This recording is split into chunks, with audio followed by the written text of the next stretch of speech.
pământul ăsta, m-a săturat de el. M-a săturat de el, băi. Eu vorbesc cu toată lumea, fac pe toată lumea, încerc să ajut pe toată lumea. Frații mei se întorc ca doi mândri, dau într-un cos ca un câine, nu mă trebuie un luceai, mă. Dar cine, mă? Dar de ce la ce a pornit toată asta? Că voi făceați acolo. Ce? Cine te-a supărat? Zi-mi. Viața, bre, supărat de viață, bre, nimeni nu mai e bun cu nimeni, bre. Ei, oameni, răutatea în sine, nu mai pot, am obosit. Am prea mulți ani de când mă plimb pe scene, pe la TV, râd de mine când zic să fiu om cu om, nu costă niciun leu. Râde lumea de mine când vorbesc de bine.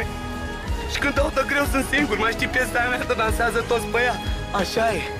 Când ți-e bine, toți cu tine, când ți-e rău, ești într-un colț singur, te uiți la stele, poate vorbește Dumnezeu, dar și ăsta are treabă.